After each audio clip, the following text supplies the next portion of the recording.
नहीं नहीं नहीं नहीं नहीं, मैं कुछ नहीं खाऊंगा।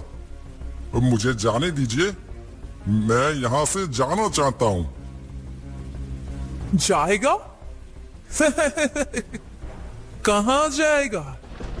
यहां से कोई कहीं नहीं जा सकता। तू भी नहीं जाएगा।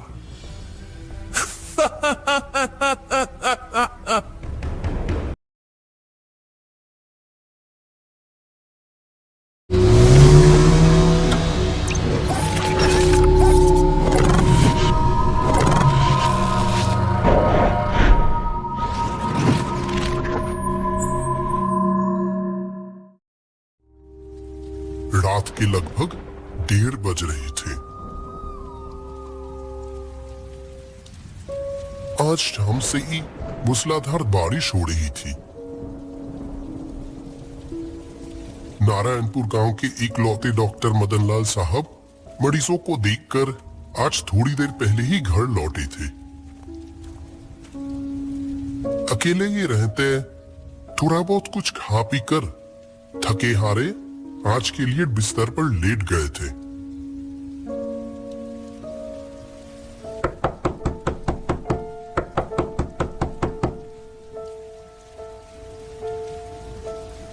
इतनी रात को कौन आया है? दिन भर मरीज देखने से मदनलाल डॉक्टर बहुत थक चुके थे। मन ही मन बहुत परेशान हो गए जैसे वो। दिन भर डॉक्टरी करने के बाद इतनी रात फिर घर भी चले आते हैं ये लोग। डॉक्टर हूं तो जैसे दिन में कुछ घंटे सोने का भी अधिकार नहीं। उधर दरवाजे पर धक्के की आवाज बढ़ती ही जा रही थी। कौन? रुको, आ रहा हूं। नींद में उठकर दरवाजा खोल दिया डॉक्टर ने। दरवाजे की बाहर गांव के ही एक आदमी खड़ा था। तुम रमेश हो ना? इतनी रात को तुम अभी यहाँ क्या कर रहे हो? डॉक्टर साहब, क्या मैं पागल हो गया हूँ? डॉक्टर साहब, बिल्कुल पागल। दया कीजिए, बताइए मुझे। जवाब देने से पहले डॉक्टर ने रमेश की तरफ देखा। थकावट लेकिन रोमांच से भरा चेहरा, बारिश में भीगकर बिखरे बाल। क्या हुआ? बहुत डरे हुए लग रहे हो। जो भी हो, शांत हो जाओ, अंदर आकर बैठो।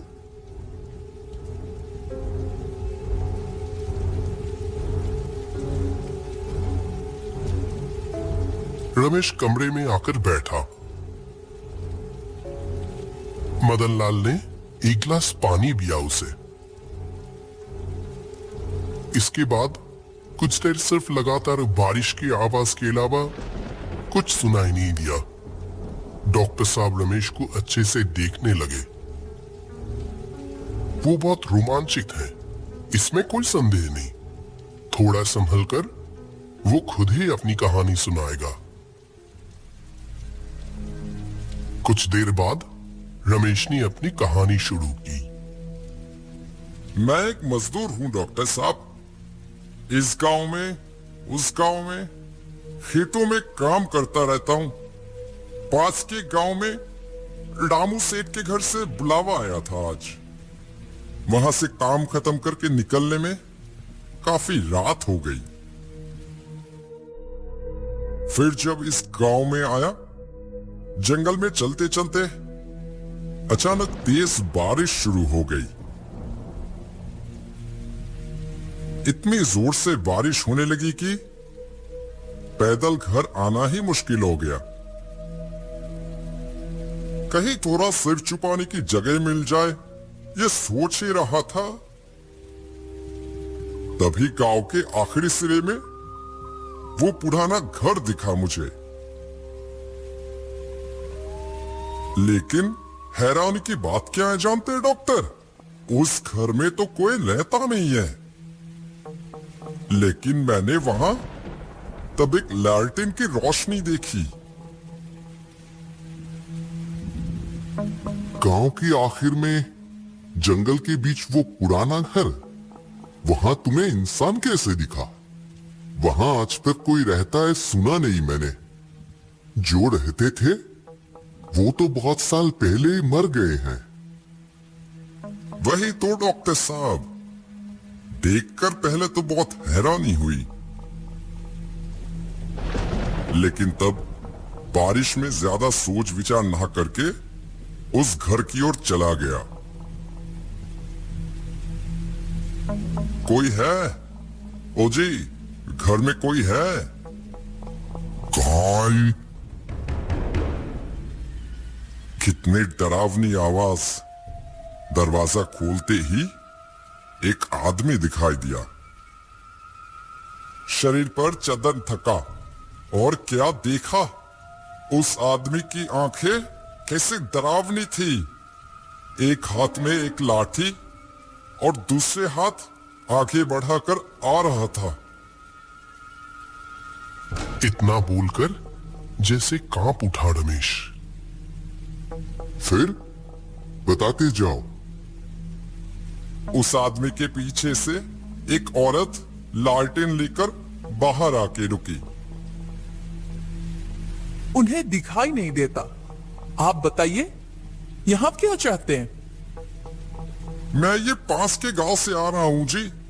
इतनी तेज बारिश हो रही है, इस बारिश में तो घर नहीं जा सकता। अगर कृपा करके इस आंधी बारिश में मुझे थोड़ी देर रुकने के लिए जगह दे देते तो मैं धन्य हो जाता। ये बारिश थोड़ी रुकते ही मैं चला जाऊंगा यहां से। वो अंधा आदमी दरवाजा रोककर खड़ा था। औरत ने बोली, इसे आने दो, इससे तो काम चल जाएगा। ये बात सुनकर ना कुछ अजीब लगा। मुझसे काम चल जाएगा मतलब? जो भी हो, कमरे में जाकर बैठ गया।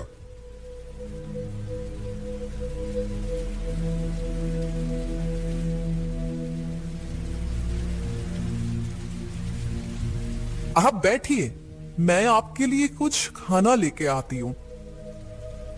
नहीं नहीं, वो सब कुछ नहीं चाहिए मुझे।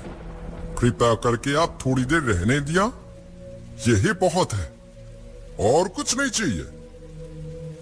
वो बोल के क्या होगा? बारिश रात की मेहमान है आप, ऐसे ही जाने दे सकते हैं क्या?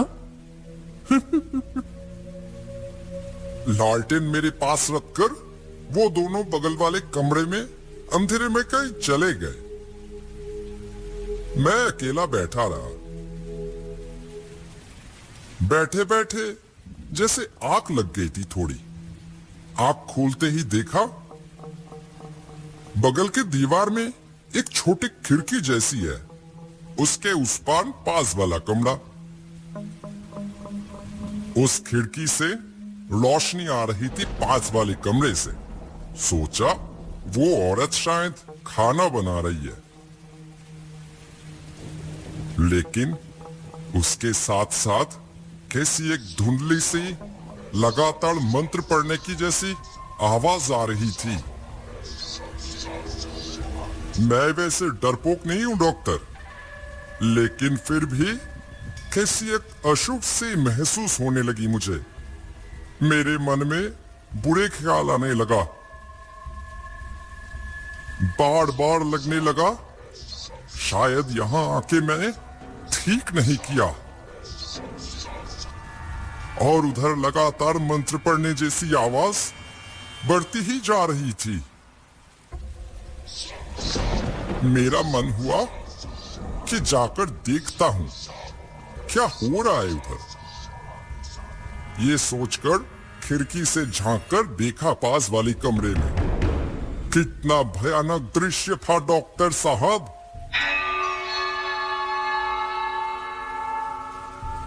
लाम लाम लाम लाम लाम लाम लाम।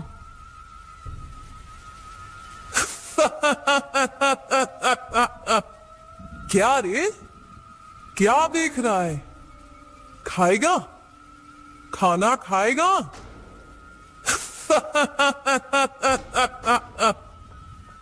नहीं नहीं नहीं नहीं नहीं, मैं कुछ नहीं खाऊंगा।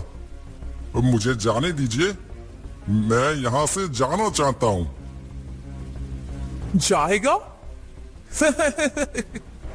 कहां जाएगा? यहां से कोई कहीं नहीं जा सकता। तू भी नहीं जाएगा।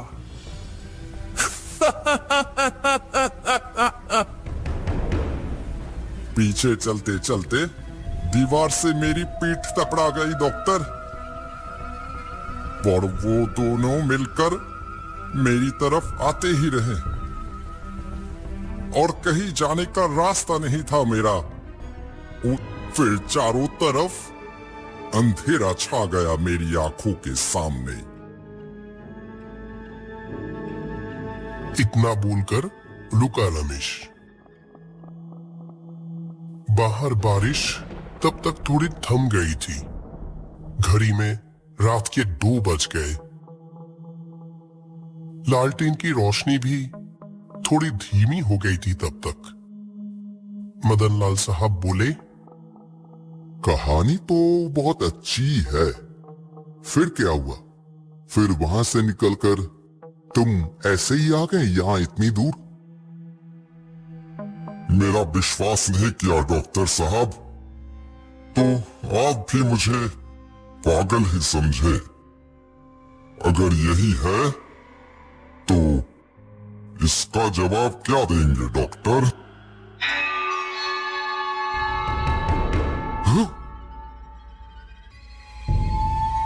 हमारे YouTube चैनल @cartoon78 को सब्सक्राइब करें।